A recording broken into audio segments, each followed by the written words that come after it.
Hi there, thanks for joining me. It's Ray with Tarot Living. So we have a guest, as you can see today. This is Chillybird. She just was tweeting a little bit too much today, so I had to put her on my shoulder.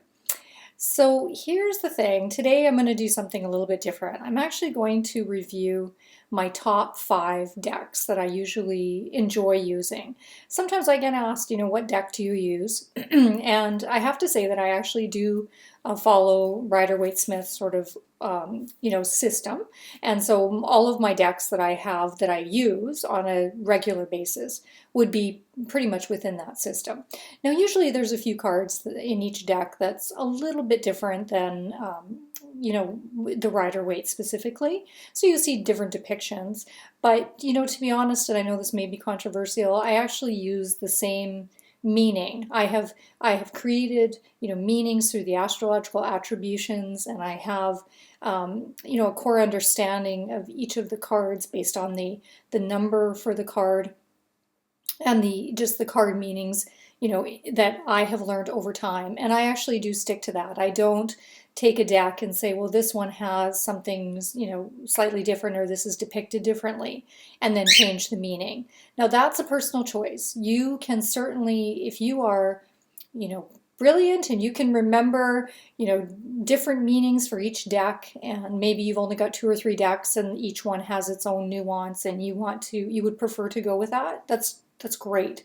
I think for me, because I have many decks, and for me it's more the illustration that is inspiring to me, the artwork that it's inspiring to me, that has really, sort of maybe charged me up or really got me going in terms of understanding that card better. So for me, I expand my understanding of it, but I still remain within sort of a core understanding of the card. And so even if I switch decks, I would remain within that understanding. Now, as I say, that may be controversial and some people want to do it differently, and that's just great. Like, you can do it however you want, whatever's right for you.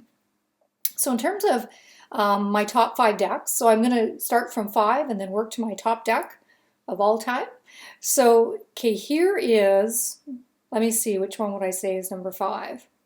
I'd have to probably say Robin Wood deck.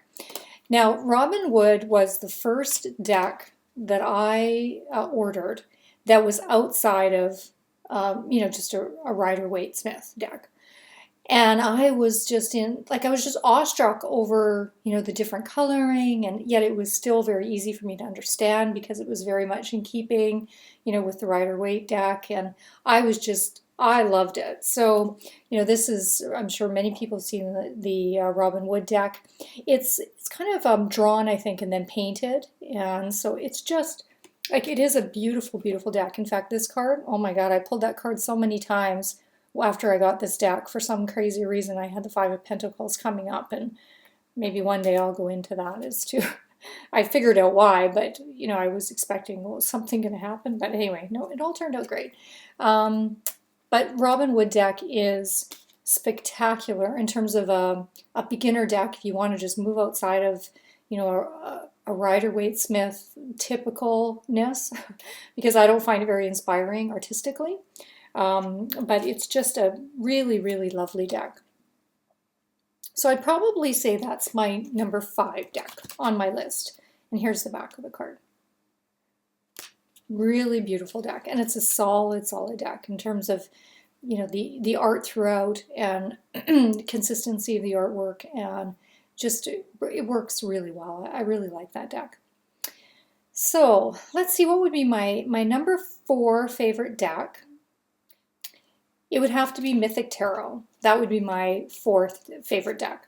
So Mythic Tarot is actually a deck that is outside of the typical Rider-Waite, system, because they've connected mythology into the meanings of each of the cards. And so if you look at the book, you would go through the book and see the background of the Greek mythology that they've connected. A lot of the meanings come out to be very similar, and some I think are a little bit different. But again, for me, I actually just stick with the similarity of meaning. But to be honest with you, I actually don't use Mythic Tarot very often except for myself. And the reason that I use it and the reason I haven't gotten into all of the different meanings, which I would if I were using it all the time, the reason is that I actually just really love the energy of this deck. It's from 1986. It's a used deck. But for whatever reason, the energy of this deck is phenomenal for me. So every time I open it and use it, it's just got such clean energy, and it's just got a very kind of a great vibration to it. And I know that might sound weird, but you know, some decks you sort of feel that great energy about them, and this actually happens to be one. And so that's why it's on my top 5, mainly because I just have a really great connection with this particular deck. It's just got such clean energy, and the depictions are very clean and fresh and easy to even, you know, understand and see, even if it's not, you know, even if it's not necessarily exactly, you know, similar in terms of the pictures. So for example, there's 4 of Cups. Usually we see a fellow who's underneath a tree and one of the cups is sort of up a little bit higher. But a lot of them are very similar as well. And so it's just really easy to get your mind around. And I love the pentacles in this deck. 3, that's 3. So that would be actually my 4 top, you know, that would be number 4 in terms of my top deck. One day I may get more into the differing meanings of it, and certainly I'm sure that it has great depth to it, and I'm not discounting that in any way. It's just that I'm just using it right now because I feel a connection to it. All right, so these are onto my top 3 that I use all the time. My top, the third one I would say would be Tarot Illuminati. I love Tarot Illuminati, but I've got 2 that I use more frequently. So, but I absolutely love this deck. I've done a full review on it. There's 6 of Pentacles. It is an absolutely stunning deck, as I'm sure many of you know. There's my favorite card, 5 of Pentacles. And this one in this deck is absolutely beautiful. There's a 10 of Swords.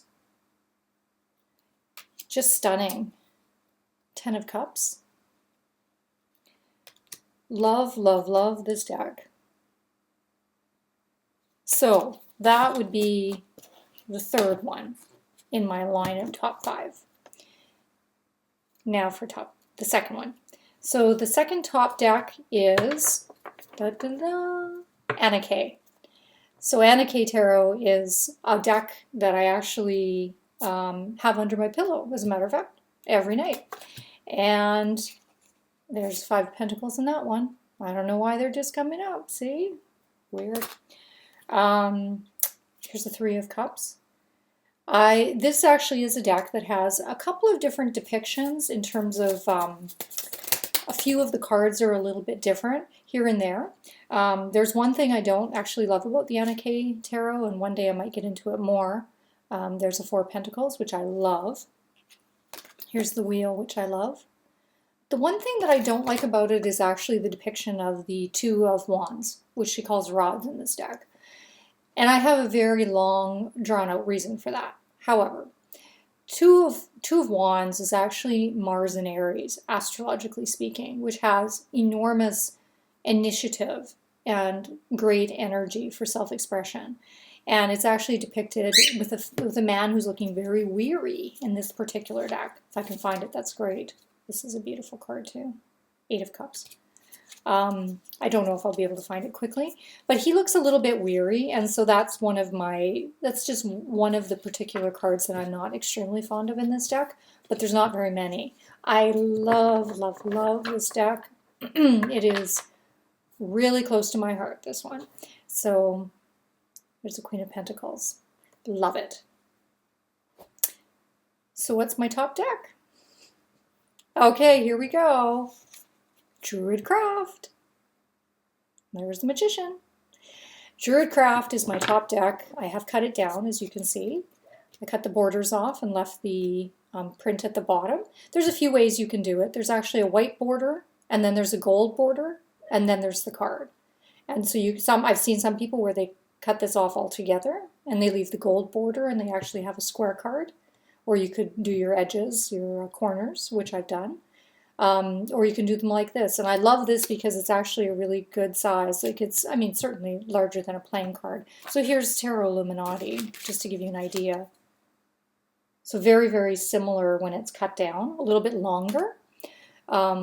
Love this deck. It is my top deck. King of Pentacles. Here is the Eight of Pentacles. It's my top deck because the use of color in this deck is phenomenal, but it's not as shockingly vibrant as the Tarot Illuminati, which is a lot of actually primary colors. This is a little bit more muted, but still the use of color. There's the High Priest, which is the Hierophant. And you can see the greens. The use of their greens is phenomenal. And look at the blue in the Prince of Pentacles. So as I say, it's often the color and the artwork that inspires me. And so that's, everyone is inspired by something different. And I'm actually inspired by color and depiction, like, you know, in the actual artwork. So just love this deck. Ace of Swords. There's the Devil card. See the use of green. Prince of Swords. See, I could go on and on. It's an absolutely stunning deck, but not only that, it is Six of Pentacles, and I'll show you one more, and then I'm done. Ten of Wands. The reason that it's my favorite deck is because it's really steady, true, you know, does a great job, and because I just feel like I can count on it. It's just a really, you know, stable deck in terms of just the energy around it, and the depictions are beautiful, but yet they're not shocking. They're just a little bit more muted than something as bright as, you know, Anna Kay has a lot of very, very bright yellows in her deck, which is lovely. It's just that yellow is not my favorite color. So blues and greens probably are my favorites. So, you know, I think that just some of the coloring in the DruidCraft is great for me. The other thing is that DruidCraft, I don't know if a lot of people know this, but DruidCraft actually has a fabulous book that comes with the whole package. And I actually have a second one sitting right there. You can see it behind. And I bought a second deck just to make sure that I have everything available to me with DruidCraft, so I have to cut it down yet and do the borders, or, you know, cut the borders off. And I will do that to have kind of a spare deck available. However, just overall, it is absolutely my top deck. I'd like to give a special mention to another deck that I did a review on, and this is the Tarot de Saint Croix, and it is a new deck that came out in May by Lisa de Saint Croix, and I did a full review on it, and it's actually a really interesting deck with beautiful coloring. And just give this deck a look on my video if you're interested in it. It's absolutely lovely. It's got some really great qualities about it, and the depictions are a little bit different. And as I say, I actually like it when the depictions are somewhat different because it brings a new dimension to the meaning for me. But what I do is I actually look at the depiction, and if it's a little bit different, I add it in and I weave it into my understanding and my meaning of the card. So I expand my understanding and meaning. So I actually like it when the decks have something a little bit different, but yet similar enough that I can catch on to it immediately upon looking at it, and I know what it means when they come up immediately. So I just like things that are just a little bit different, but not overly different. And that would be me, kind of straight and narrow, but like something a little bit unusual now and then. So anyway, that's my top 5 decks with the special mention. I probably have another special mention if I really had planned that, but I don't have that right handy. So I'm going to leave it at that. It's just been a little bit more of a casual video. I hope you've enjoyed this, and hopefully you can try out some of these decks. Take care and have a great day.